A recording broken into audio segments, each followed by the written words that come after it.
Assalamualaikum, korang bersama aku lagi. Nama aku Coki. And aku tak nak cerita panjang. Aku nak cakap terima kasih yang dah subscribe YouTube channel aku, yang dah like aku punya video, and ada yang komen aku punya video. Aku terima kasih sangat-sangat. Teruskan support aku, insyaAllah. Hari ni aku nak cerita ada beberapa kisah cerita seram. Tak adalah seram mana, tapi cerita buat kata orang cerita hantu lah. Cerita cinta insyaAllah akan datang. Aku akan cerita pasal insyaAllah aku tengah cari pasal cerita cinta yang lain. Akan ada insyaAllah. Korang teruskan je dalam channel aku Okay, kita teruskan. Let's go. Okay, cerita yang pertama ni dari pengalaman aku sendiri. Waktu ni pada tahun 2016 atau 2015 tak silap. And kejadian ni masa tu dekat satu camp. Dulu bapa aku ni adalah salah seorang facilitator untuk program motivasi untuk budak-budak apa semua kan. And aku selalu bantu dia lah dengan dia punya team, dengan dia punya apa semua. And aku jadi dia punya penolong faci lah. Masa tu jam dah habis buat semua aktiviti, semua dah selesai buat. Masa tu dengan budak sekolah rendah atau sekolah menengah lah masa tu dekat camp tu terletak di Pasir Gudang aku rasa. Macam tu lah. And camp tu memang kau tahulah camp macam mana kan, dia punya tempat kan. Camp tu camp perkemahan, kau tahu kan tempat dia macam kan. And itu benda semua dah selesai, dah tak ada aktiviti apa semua. Dah pukul 12 malam, pukul 1 macam tu lah. And dekat camp tu ada ada sebatang sungai tau, yang menggabungkan antara sungai dengan laut. Aku tak tahu panggil apa benda tu. Yang penting dia sungai dengan laut lah. And dah habis semua, kita orang aku dengan kawan bapak aku, kita orang decide nak pergi mancing tau. So dekat lah tempat penginapan dengan sungai tu, dia belakang je. Dia tak ada jauh mana, tapi nak gerak tu pergi belakang je lah. Pergi mancing berdua. Aku berdua je dengan aku nak bagi nama dia siapa dengan pakcik ni lah. Aku panggil pakcik lah Dengan pakcik ni aku berdua. So kita orang pun mancing. Jadikan cerita dekat aku punya bahagian mancing tu, dekat tengah-tengah kita orang tu ada satu busuk besar. And aku mancing dekat sebelah kiri, and pakcik tu mancing sebelah kanan. Macam tu lah. Jadi antara tu lah, kita orang tak tahu pun mungkin busuk tu busuk lama, busuk apa, tak ada apa-apa kan. Sebab kalau benda busuk-busuk ni orang fikir benda macam-macam, benda bukan-bukan kan. And kita pun mancing macam biasa. Lepas tu tiba aku rasa aku nak pergi toilet. So aku cakap dengan pakcik tu, cik saya pergi toilet kejap, nak pergi buang lah gitu kan. Lepas tu aku jalan macam biasa, pergi balik dekat kawasan penginapan, pergi satu rumah penginapan. Aku pergi macam biasa. And masa tu dekat dalam tu ada beberapa tim bapak aku tengah minum kopi lah kan, tengah malam, benda dah selesai kerja. Masa tu lah nak berbual apa semua kan. Masa berbual semua, lepas tu aku nak pergi, dah siap pergi toilet semua. Aku nak pergilah ke tempat mancing balik. Lepas tu bapak aku cakap, Coki, panggil panggil pakcik suruh minum sekali lah. Minum sekali. Cakap okey. Aku pun jalan. Aku jalan macam biasa. Jalan macam biasa. Aku panggil dari jauh. Pakcik tu duduk ujung kan. Duduk sebelah busuk tu. Duduk ujung. Aku dekat dia antara bukit tau. Nak pergi dekat bawah, nak pergi dekat sungai tu kena turun bukit sikit. Dia tak adalah bukit curam, bukit sikit dia. Aku panggil dia dari situ. Aku panggil pakcik. Aku cakap aku panggil abah. Abah ajak minum kopi dekat dalam.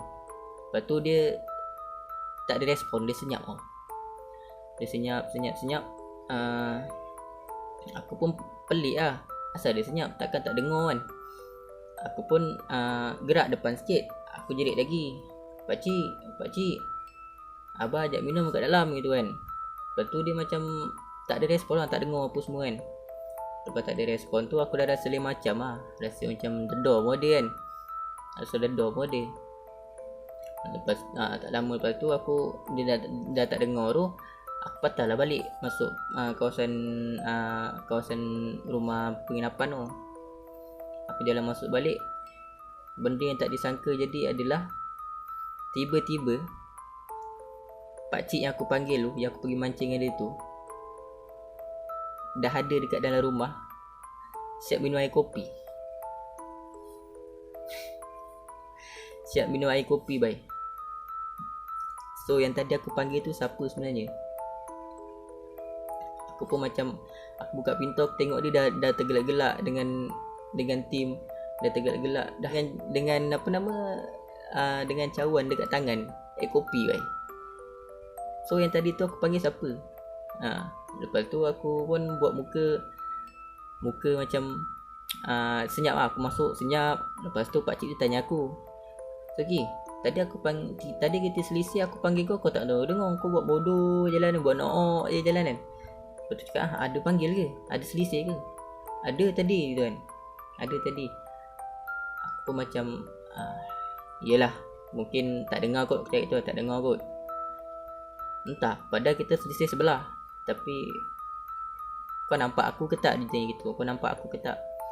Aku terus cakap tak nampak kan. Aku tak nampak. And aku cakap aku pergi sana. Aku cakap aku panggil pakcik dekat sana. Tengah mancing aku nampak. Itu kan. Memang tengah mancing. Tapi panggil tak nyaut macam itu. Panggil tak nyaut.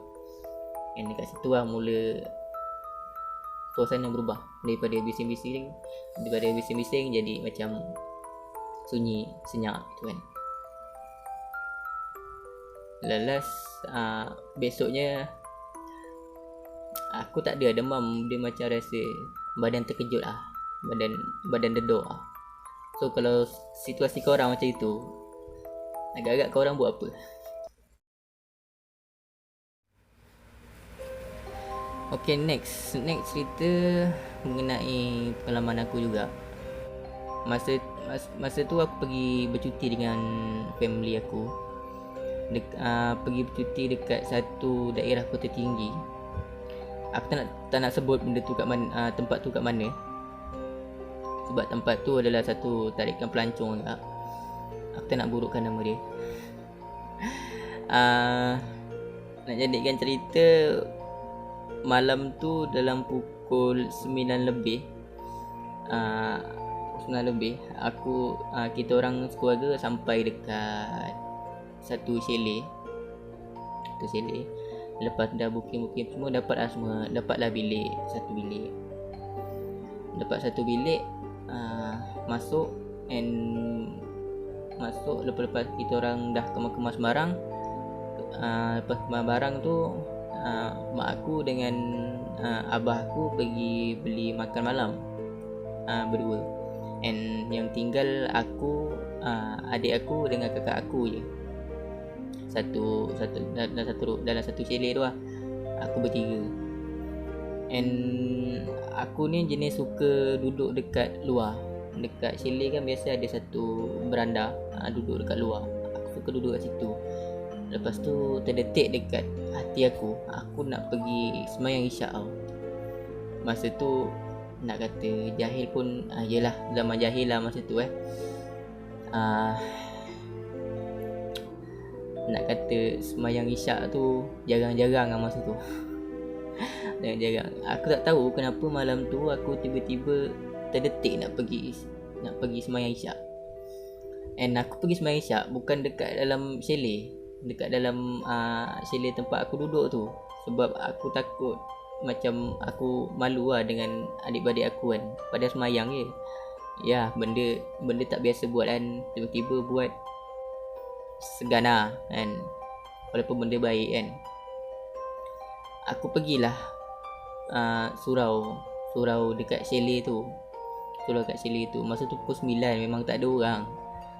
Pukul 9, tahu lah suasana chalet macam mana kalau malam kan, lagi dekat dengan laut.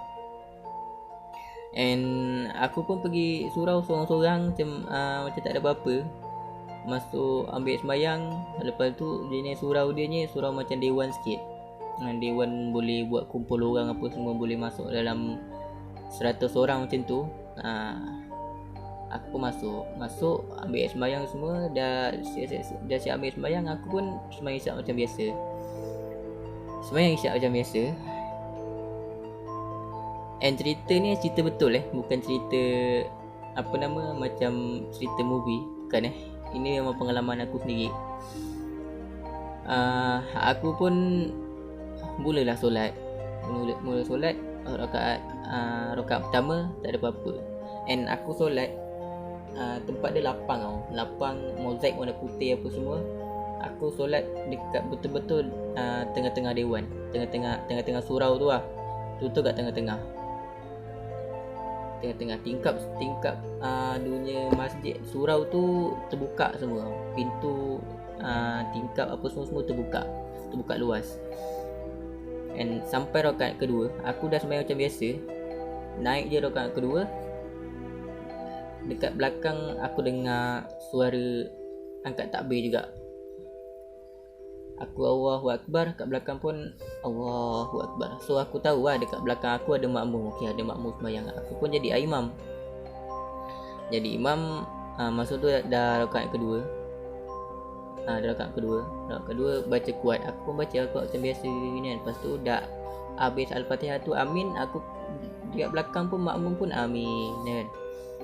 Aku pun solat macam biasa dengan jadi imam apa semua. And dah, yang last aku nampak adalah bila kalau sujud tu mata kan boleh nampak ke belakang sikit. So aku nampaklah ada kaki dengan jubah putih. Lepas tu aku cakap dalam fikir macam semayang je lah kan. Yalah, dah habis tu dah bagi salam tu semua. Aku pun doa. Masa doa tu dah senyap tau, memang dah tak ada orang. Dah senyap. Bila aku pusing belakang je memang tak ada orang. Benda tu macam bila kau pandang belakang tak ada orang tu. Bila kau sembayang tadi makmum ada orang. Bila kau dah siap sembayang, kau tengok belakang tak ada orang sebenarnya. Jadi kau jadi makmum untuk siapa sebenarnya kan? Tak ada orang tau. Aku tak tahu lah Tuhan nak bagi aku petunjuk apa kan. Kena nak suruh aku kekal sembahyang isyak apa semua, tak tahu lah kan. Masa tu memang kalau kau tengok cerita, kalau korang pernah tengok cerita filem Indonesia, aku tak pasti yang tajuknya Makmum tu, dia lebih kurang macam tu lah. Cuma bila dah siap sembahyang tu, belakang memang tak ada orang. Masa tu kau kena kat korang agak buat apa. Aku memang dah termenung dulu. Memang tak fikir apa. Aku pergi berlari masuk chalet dengan tak pakai slippernya apa. Slipper semua aku tinggal situ. Besok pagi baru aku ambil slippernya. Aku masuk chalet apa semua, memang aku terus tidur lah. Memang tak fikir apa lah. Tak makan tak apa, memang aku terus tidur lah sampai besok pagi. Besok pagi cek slipper, punya slipper dekat surau. Memang aku ajak adik aku ambil slipper kan. Sejak itu memang aku tak masuk surau tu lah. Aku banyak kali pergi tempat percutian tu. Sebab percutian tu memang apa nama memang kesukaan kita orang sekeluarga lah. Kalau pergi bercuti memang pergi cuti kat situ lah. Dah biasa. Setiap kali aku pergi, tak kisah tuan bila pun sejak yang PKP ni tak ada kan, tak kisah. Memang aku takkan pergi surau dia. Aku tak tahu nak kata trauma, tak trauma, tak tahu.